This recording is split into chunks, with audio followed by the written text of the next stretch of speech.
que era a mulher dele. Jesus amado, que mulherzinha, hein? Graças a Deus, a minha não é assim.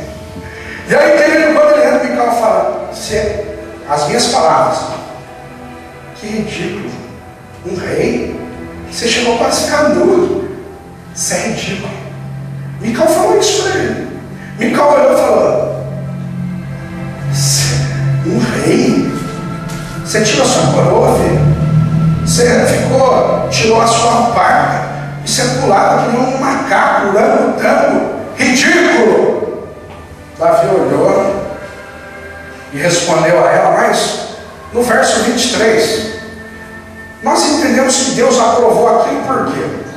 Porque em 2 Samuel, capítulo 6, versículo 23, a Bíblia diz que Mical nunca teve filho.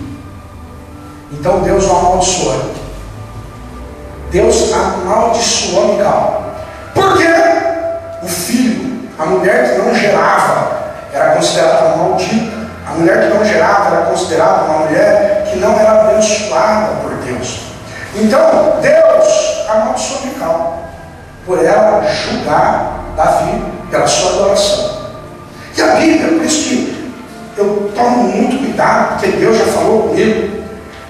Jesus, quando ele estava expulsando demônios, lá em Mateus capítulo 12, versículo 26, Jesus ele estava expulsando, então os fariseus, os intelectuais, os teólogos, olharam e falaram o seguinte: você está expulsando os demônios pelo próprio demônio. Deus corpóreo, encarnado, que era Jesus, diz o seguinte: o reino dos céus não se pode dividir, inclusive o reino de Belial, de Satanás. Então, se eu expulso os demônios pelos demônios, quem expulsou os demônios de vocês? Agora, se eu expulso os demônios pelo Espírito de Deus, isso quer dizer que o reino dos céus é chegado a vós. E Jesus, ele diz o seguinte: qualquer maldição, qualquer levante contra Deus e contra o Filho de Deus, ainda tem perdão. Mas o Espírito Santo não terá perdão nem neste século, nem no século vindouro. Mas é muito sério nós julgarmos as manifestações da igreja. É muito sério nós falarmos sobre isso e dizer que 100% está endemoniado. Nós sabemos que tem pessoas que caem pelos demônios. Agora, 100%, só Deus pode dar um número pleno, porque Ele é rei e Ele é onisciente, onipresente, onipotente. Mas nós dizer 100%. Se algumas dessas reportagens podem haver questões emocionais e diabólicas, sim, mas se algumas dessas moveres espirituais conduzidos pelo Espírito Santo, ele diz que 100% é diabólico. Ele está falando a mesma coisa que os fariseus falavam: você está expulsando os demônios pelos próprios demônios, porque ele diz que toda essa manifestação é diabólica. Queridos, Atos capítulo 2, versículo 13 diz o seguinte: outros, quando houve a manifestação de Pentecostes,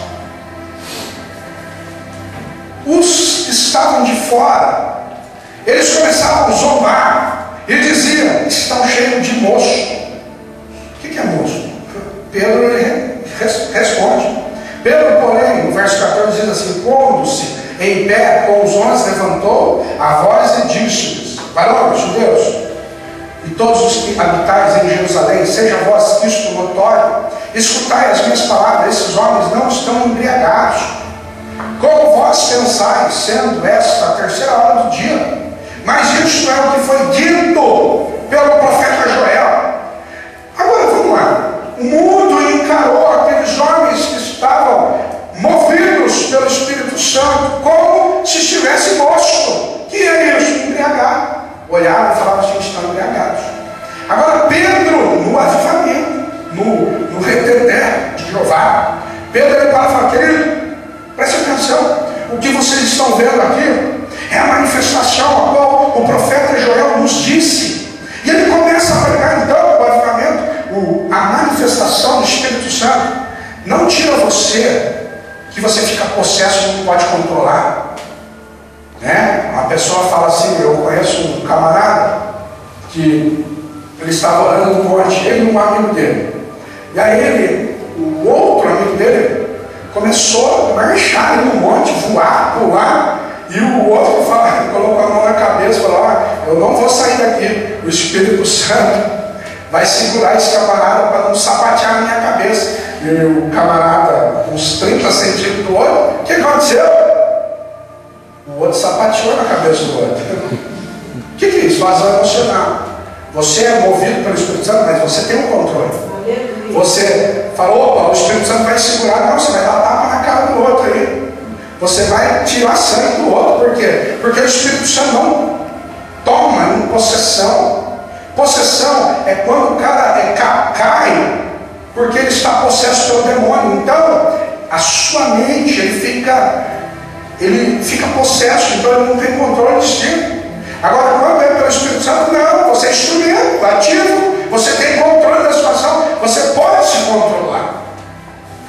Tanto é que Pedro se controlou como ovelha ali, e no versículo 37, aquelas pessoas, então, Pedro lhe traz para a realidade e fala: olha, aí os que falaram que ele estava embriagado disseram: então, como nós podemos então sentir isso? O que precisamos fazer? Então Pedro aproveita o avivamento para evangelizar e diz no verso 38, o que devemos fazer? E ele diz o seguinte: arrependei-vos e sede batizado em nome de Jesus Cristo. Olha o homem que as pessoas dizem que é letrado. Só que em Atos 2 ele dá 17 referências de passagem bíblica. Ele dá 17 referências. O homem que era iletrado, não tinha conhecimento, aqui ele tem domínio da situação e fala: opa, isso aqui é oportunidade para que eu ministre. Agora vamos lá. A conversão de Saulo na estrada de Damasco, capital da Síria, quando Saulo ia perseguir com a autoridade dada pelo Sinédrio, ele ia perseguir quem? Os cristãos. E Atos, capítulo, você quer abrir? Pode abrir. Atos, capítulo 9, versículo 4. Não, eu faço questão que você abra. Aleluia. Deus tremendo, aleluia, Jesus. Atos, capítulo 9, versículo 4. Santo Deus. Diz assim: e caindo em terra, ouviu uma voz que lhe dizia: Saulo, Saulo, por que me persegues? E ele disse: quem é, Senhor? Ele disse: o Senhor, eu sou Jesus, a quem tu persegues. Dura é para ti recalcitrar contra os aguilhões. E ele, tremendo e atônito, disse: Senhor, o que queres que faça? E disse: o Senhor, levanta-te. Isso é sinal que ele estava no chão. Se é para levantar, e Atos 9,4 refere a isso. Levanta-te, entra na cidade lá, te será dito o que te convém fazer. E os varões que iam com ele pararam espantados, ouvindo a voz. E Saulo, verso 8, Saulo levantou-se da terra, abrindo os olhos, e não via mais ninguém. Ficou cego ali, até que Ananias batizasse ele. Então Paulo, ele teve um encontro com quem? Com Jesus. E Paulo, nesse encontro, querido, ele cai por terra. Ele é lançado por terra. Ele não consegue se conter pela presença do Senhor. E agora nós vemos que todas as manifestações de cair é diabólica. Nós já encontramos lá em 1 Reis, capítulo 8, versículo 11, que os sacerdotes não ministravam.